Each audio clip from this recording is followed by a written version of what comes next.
Amém? Bom sábado a todos. Que a paz de Deus esteja com cada um aqui esta manhã e que o Santo Espírito dele possa tomar de conta deste lugar.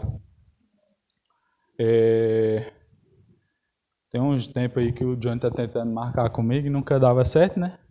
Aí ele deu um jeito aí para mim vir trazer a mensagem hoje aqui.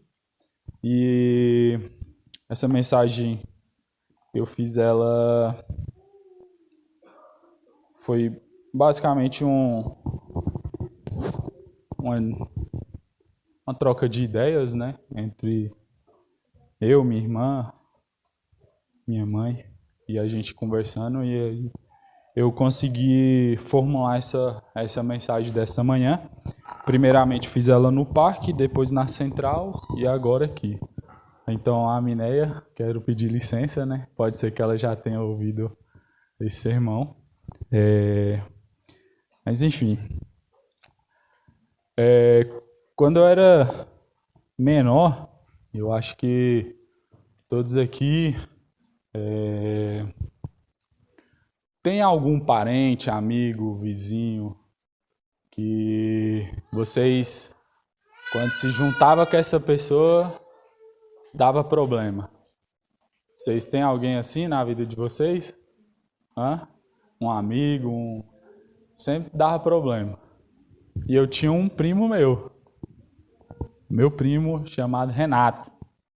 Ele é lá de Planaltina. Hoje, graças a Deus, Deus foi fiel e bom nas nossas vidas, mas ele casado, né? Hoje a gente não apronta mais não. Hoje a gente só cuida. O Benicião que tá vindo aí. Tá vindo aí, já tá no gás. Deus abençoa. E dê muita paciência. Mas enfim, esse meu primo, ninguém da família da minha mãe queria saber da gente junto. Eu e esse meu primo. Ninguém da família da minha mãe, quando falava assim, o Igor e o Renato vai vir. Meu filho, já podia saber que ia ter problema. Isso quando nós dois nos uretávamos um com o outro e saía na mão. Um com o outro, era amigão assim, quase irmão. Tinha vez que os fios desencapados encostavam e nós começávamos a brigar. Mas, dentre as histórias eu separei duas, que eu acho assim que foi as mais que a gente viveu perigosamente, né? Uma vez, quando a gente era pequeno, a gente se amarrava em explodir coisas. Comprava aquelas bombinhas de 10 centavos e queria explodir tudo. Aí a gente conseguia R$1 lá, ficava pedindo para um, para outro, 10 centavos. Ia lá, comprava e aí saía explodindo tudo. E aí, uma vez, a gente explodiu tijolo, olhava assim o muro assim, aí tinha um tijolo, a gente cavucava um buraquinho, jogava a bombinha lá dentro, explodia tijolo, até aí tudo bem. Aí um dia a gente teve a brilhante ideia de explodir uma garrafa de pinga. A gente achou uma garrafona assim, grandona, aí falou, aqui tá nosso próximo alvo, né? Aí a gente foi para um campo aberto, para que a gente gostava de ver o negócio explodindo. E a gente, sem pensar, né? A gente acendeu a bombinha, jogou na garrafa de vidro e correu. E aí a gente gostava de ver os restos das coisas que a gente tinha explodido. Só que quando ela explodiu, a gente não viu mais nada, não tinha pedaço mais de nada. Ela fragmentou, né? Explodiu e espalhou para todo lado. E a gente estava voltando, procurando os pedaços, né? Não tinha mais. Só que aí, de repente, eu olho, aí meu primo com sangue, aí eu com sangue nas pernas, nos braços. E eu olhei e falei assim, ué, o que é isso? E aí ele fincou um caco de vidro bem atrás, assim, nas costas. Ele correndo, o caco de vidro entrou, assim. Aí eu falei, eita, foi o caco de vidro da garrafa que a gente tinha explodido. Anos depois, saiu uma matéria no jornal, não sei se alguém chegou a ver, um menino que tinha morrido em algum lugar aqui no Brasil desse mesmo jeito. Ele foi explodiu uma garrafa de vidro e a garrafa quebrou e cortou a artéria, né, aqui, a carótida, né, jugular aqui, e ele veio a óbito. E eu falei, oh Deus, eu lembrei na hora, eu lembrei desse episódio. Eu falei, foi por pouco, né? O anjo saiu todo baleado lá da explosão da garrafa. todo lascado.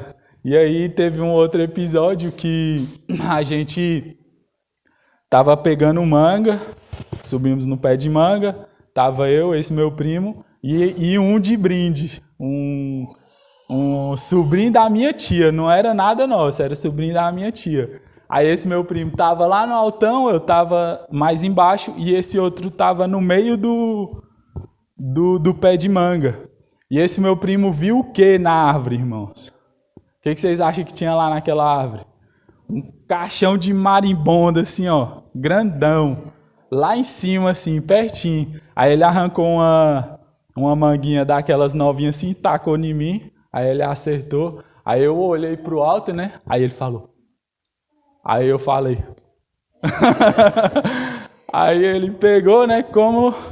E assim, eu falo pra vocês que tinha uma distância assim, como daqui no final da igreja aqui, a galha que tava o cacho de marimbondo. Era um pé de manga bem grandão, assim. Ele pegou uma manga, ele arrancou uma manga verde. Irmãos, ele acertou de primeiro, irmãos. Pensa, quando é pra dar ruim. Aí ele pegou e tacou essa manga que ele acertou o cacho de buiô todinho. E aí, meus amigos, o negócio ficou feio. Aí eu tava mais embaixo, eu só pulei, rastei no pé de manga descendo, pulei, que eu bati o pé no chão, eu estiquei, né? E mesmo assim, tomei umas ferroadinhas. Mas ele já, na hora que ele tacou, que ele viu o negócio, ele desceu. E esse outro sobrinho da minha tia, que não era nada nosso, ele era mais Nutelinha, sabe? E ele bateu no chão e eu ouvi os passos dele vindo atrás de mim, do meu primo. E aí eu ouvi só as galhas. Plá, plá, plá. E depois, pum, no chão. Aí que a gente olhou o Jackson, lá, espatifado lá no chão. Aí nós volta, né? Porque um bom guerreiro nunca foge à luta, né? Voltamos lá para tentar amenizar a besteira que a gente tinha feito. Pegamos o menino e correu. E aí nós todo mundo ferroado, só que ele deu... não chegou a ser choque anafilático, né? Mas ele inchou assim, inchou a boca, inchou a testa. Ele ficou de um jeito assim. E aí, como é que chega na casa lá da minha tia? Aí eu peguei, né? Fui até o portão. Aí eu falei, primão, tchau. Que ele vinha de Planaltina e ele tinha que dormir na minha tia, né? Aí ele teve que entrar com o Jackson lá. Eu peguei o rumo de casa, né? E aí, depois só minha mãe brigando lá comigo. Como que você faz isso? Que minha tia foi lá e foi falar tudinho pra ela. Enfim, irmãos, eu tô contando essas duas histórias pra gente fazer a seguinte aplicação. O foco do texto da pregação de hoje é testemunho. E o título da pregação é Alguém morrerá por suas ações. Tá? Então, por mais que a gente não tivesse consciência do que estávamos fazendo, a gente sabia que a culpa daquilo tudo que estava acontecendo era de quem? Era nossa. Porque se não fosse nossa, a gente nem tinha voltado ali. Entendeu? Se fosse ele que tivesse tacado a pedra, talvez nós tínhamos ido embora. Mas a gente sabia que era nossa. E muitas vezes, na nossa caminhada cristã, a gente quer se eximir de alguns fatos que acontecem dentro da igreja ou ao nosso redor mesmo, com as pessoas que estão ali nos circulando, né? E eu gostaria que os irmãos abrissem suas Bíblias em Números capítulo 20. Tá? Igor, mas eu não influencio ninguém, né? Eu não sou um digital influencer, eu não sou um pregador, eu não faço sermão na frente da igreja, eu não sou professor de escola. Independente, irmãos. Você influencia muita gente. As pessoas que estão ao nosso redor, elas estão constantemente olhando para nós. Constantemente.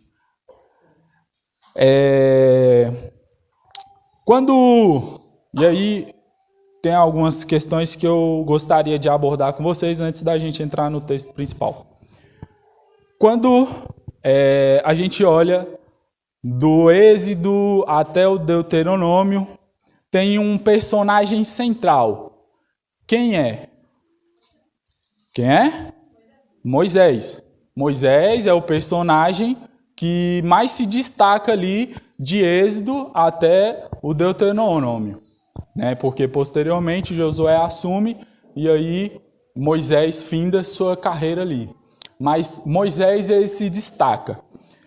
Olhando para isso, eu entendo que quem é a figura de um líder sobre Israel até dentre todos esses livros? Moisés. Moisés é a figura de um líder. Então, como líder, Moisés ele tem ou não a responsabilidade sobre o povo que ele carrega? Tem. Tanto que, se a gente olhar, quando Moisés morre, o que acontece com o povo? Ele se desvirtua, começa a caminhar para outros caminhos. Não que eles não tenham feito isso, mas todas as vezes Moisés abria os livros e restaurava o laço do povo de Deus com o Pai, né? Então ele restaurava. Então Moisés ele tinha essa figura de liderança. E tendo essa figura de liderança, Moisés tinha algumas responsabilidades. Sabe, eu estudando e vendo tudo isso aqui, eu entendi que Deus, ele quer cada um de nós influenciando pessoas. Mas Deus sabe que cada um de nós podemos influenciar para o bem ou para o mal. Dependendo das nossas atitudes, das nossas ações, daquilo que falamos, daquilo que fazemos. E aí, tinha um homem chamado Arão. Lembra do Arão? Arão era o que de Moisés? Irmão de Moisés. Arão recebeu um chamado na sarça ardente? Sim ou não? Não. Quem recebeu foi Moisés. Vocês lembram como é que foi o chamado de Arão? Para suprir uma necessidade de quem? Do Moisés. Porque o Moisés não conseguia falar direito, né? Moisés ele era pesado de língua. E aí Deus fala assim, não seja por isso, Moisés. Eu te escolhi e eu vou prover. Teu irmão Arão falará por ti. Aí todas as vezes que Moisés precisava falar muitas coisas elaboradas, Arão falava por ele. Então o chamado de Arão foi, vamos colocar assim, de tabela. Ele não recebeu um chamado ali do próprio Deus. Deus falou para Moisés falar para ele, que ele falaria por ele. Tá? Então, qual que era a responsabilidade de Arão? Numa figura de liderança, vocês acham que era de um líder? Ele influenciava muitas pessoas? Sim ou não? Quem concorda que sim, levanta a mão. Quem concorda, quem fala que não? Quem nenhum dos dois? Então vamos lá. Olhando à luz da Bíblia, se a gente for lá em Êxodo 4,14, nós vamos ver esse chamado de Arão, ao qual eu falei para vocês.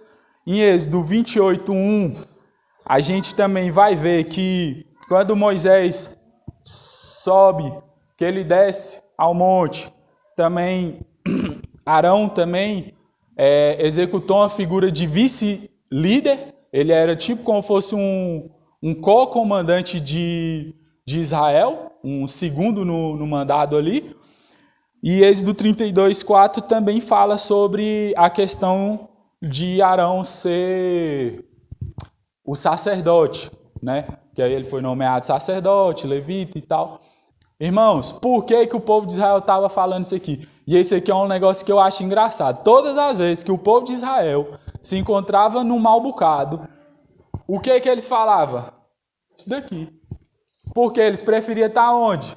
Lá no Egito, sendo chicoteado, sendo maltratado pelo faraó, sendo judiado lá, Eles preferiam isso do que estar lá no deserto, livre, sendo mantido pelo Senhor. Só que quando a gente encontra dificuldade, qual é a nossa primeira ação?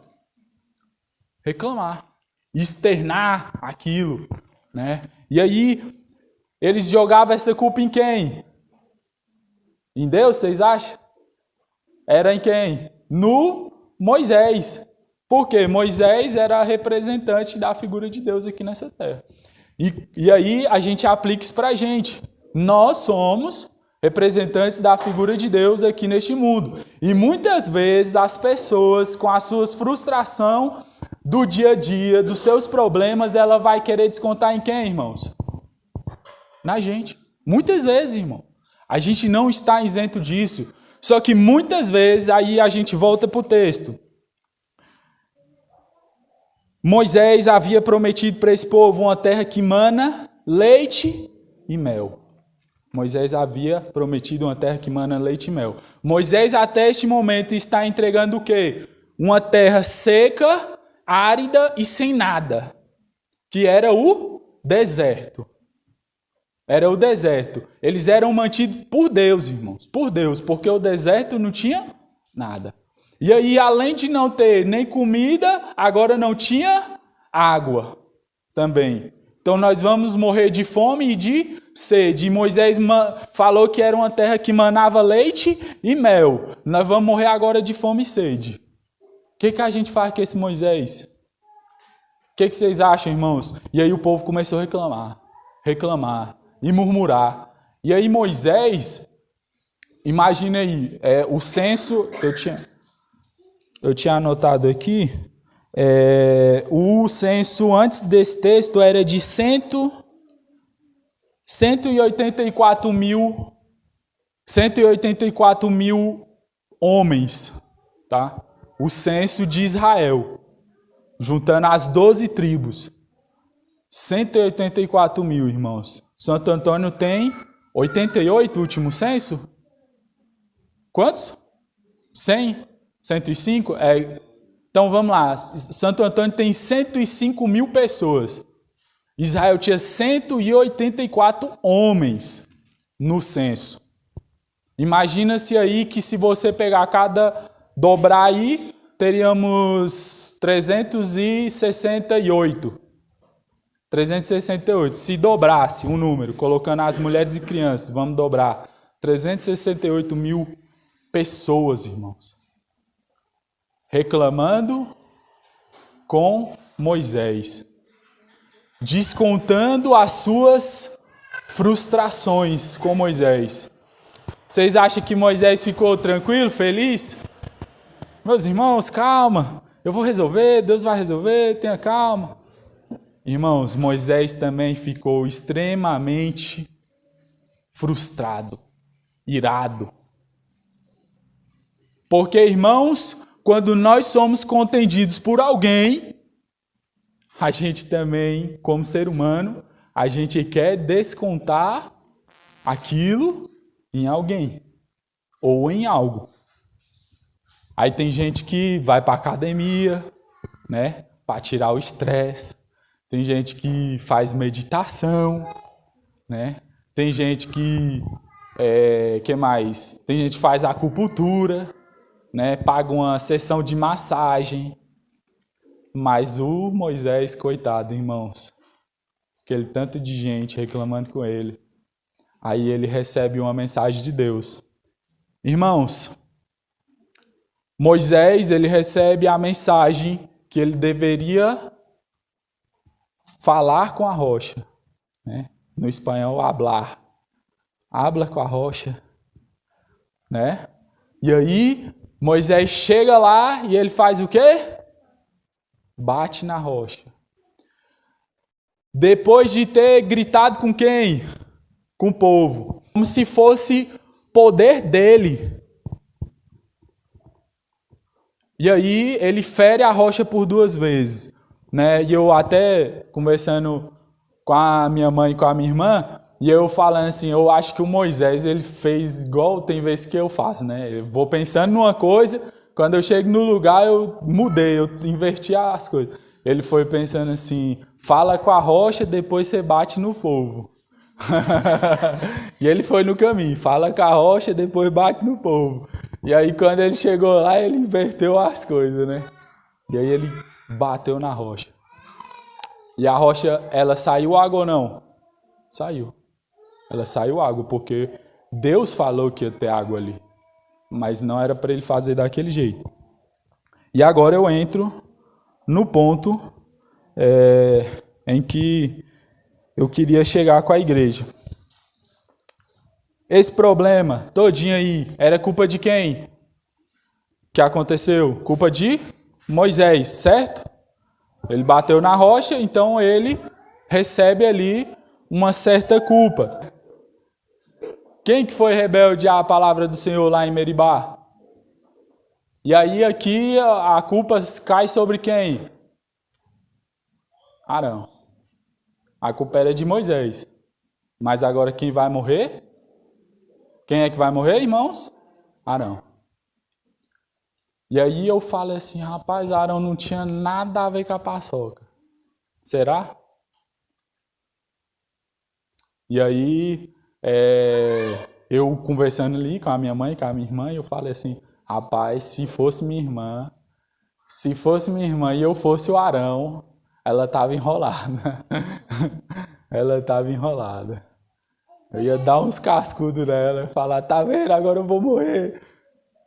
Vou morrer porque tu bateu na rocha e Deus tinha falado que era... E ele falou com tu, não foi comigo.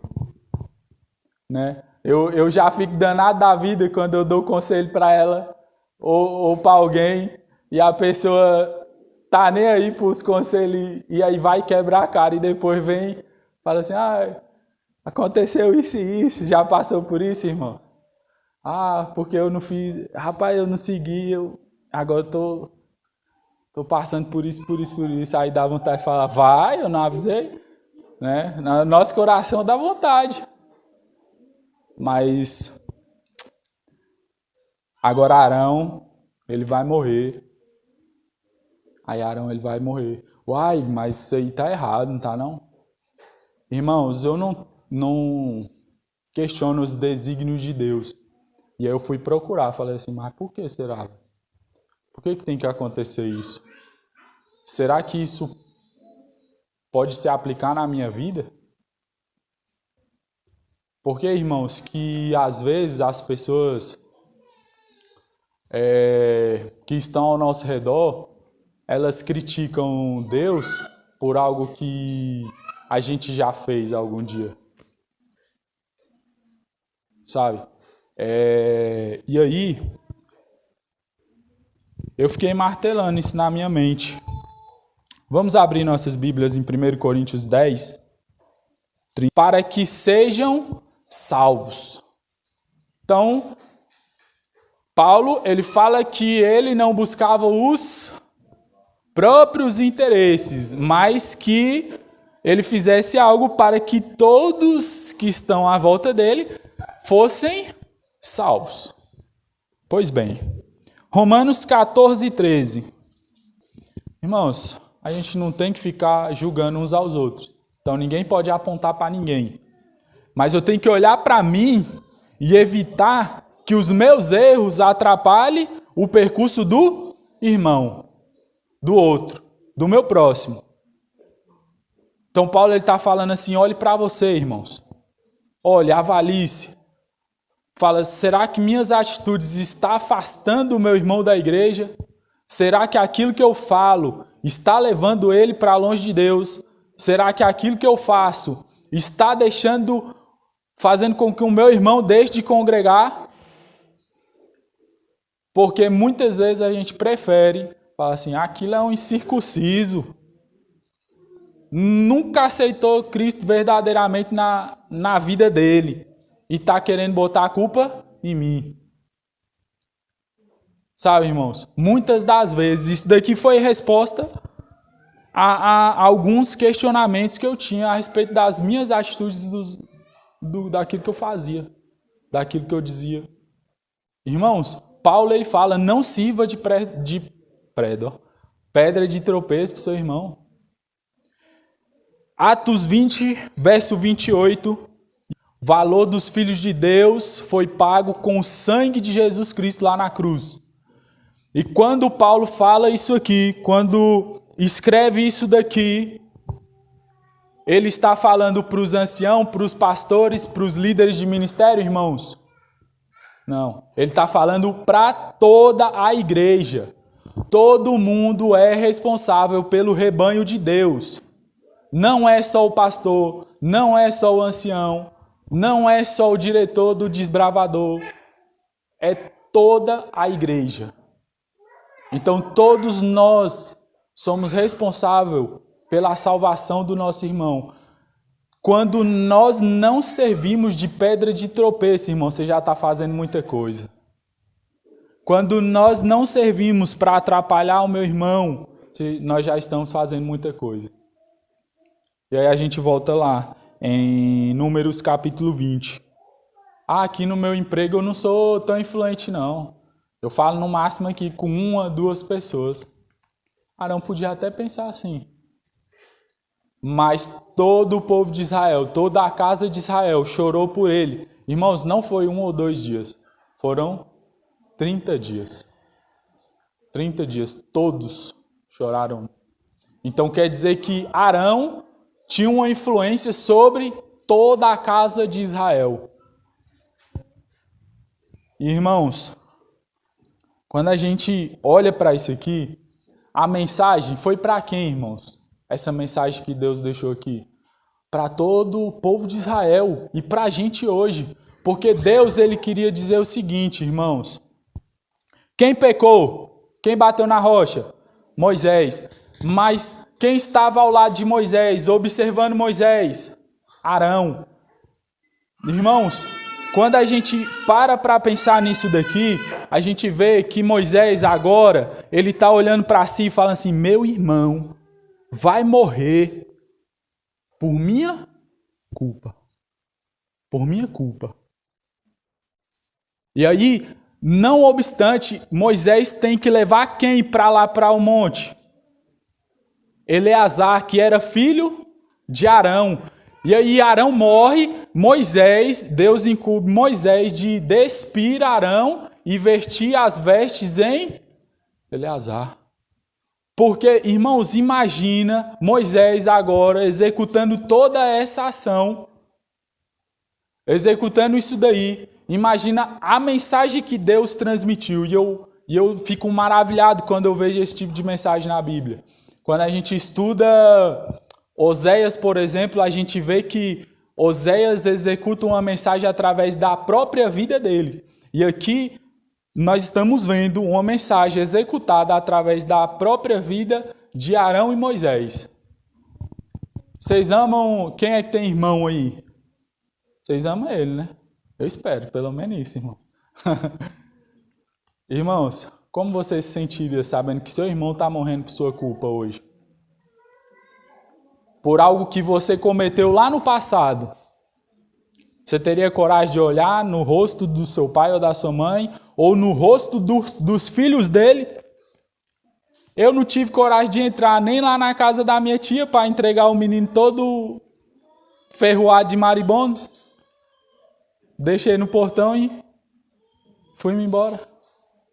E aí Moisés agora olha no rosto de Eleazar, veste as vestes de Arão em Eleazar, sabendo que o causador da morte de Arão tinha sido ele. Irmãos, muitas vezes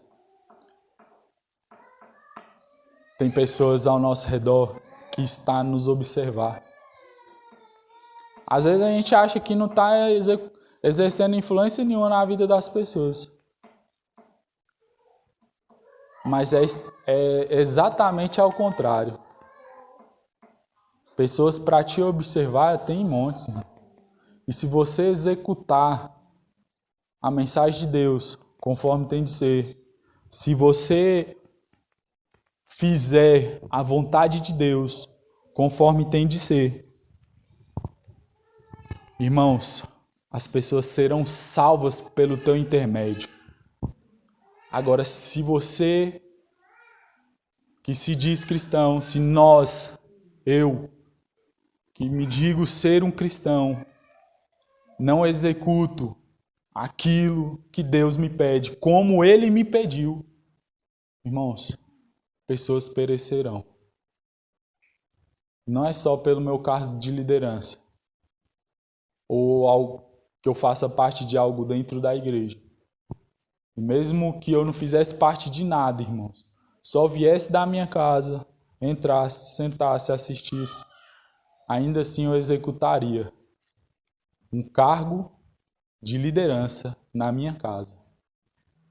E pode ser que pelas minhas atitudes, pela minha falta de compromisso com o Senhor, meus filhos morreriam, meu cônjuge morreria. E constantemente, irmãos, Deus ele nos dá a diretriz de como viver aqui nesse mundo. Ele nos mostra. Mas constantemente, pela frustração, pela correria, pelos problemas, a gente tem deixado de executar da forma como Ele pediu. E aí a gente entra num grande problema que o próprio Saul viveu, né? Ele tinha um Espírito de Deus, Deus fala para ele executar, faz isso, isso e isso. Ele vai lá e faz do jeito dele e acaba perdendo o Espírito Santo de Deus, o Espírito do Senhor. E meu apelo para a igreja, irmãos, é que nós possamos aceitar essa mensagem em nossas vidas, colocarmos em prática aquilo que Deus nos pede, como Ele nos pede, e entendermos que nós executamos uma influência sobre outras pessoas. Vamos falar com o nosso Deus. Restaura, Senhor Deus, nosso ser, ó Pai. Nos ajude, Senhor, a ser bons influenciadores. Nos ajude, Senhor Deus, a conquistar as pessoas para o Senhor e não afastá-las, Senhor, de Ti. Querido e amado bom Deus, queremos Te pedir, Senhor Deus, que a Tua graça seja com cada um aqui presente. Que o Teu Santo Espírito, Senhor, preencha, Senhor, os corações. Senhor Deus, queremos Te pedir também, ó Pai, pedido especial pela Miriam, Senhor Deus, que o Senhor possa fazer com que tudo ocorra bem, que possa dar tudo certo, Senhor Deus, no transplante, que possa dar tudo certo na recuperação, e que o Senhor possa, Senhor Deus, fazer este milagre na vida dela para que ela testemunhe de Ti, ó Pai. Querido e amado Deus, Pai querido, nos leva para os nossos lares, nos dê um bom restante de sábado, e que o Senhor possa vir abençoar e fortificar cada um aqui, Senhor. É isso que nós te pedimos, em nome de Jesus. Amém.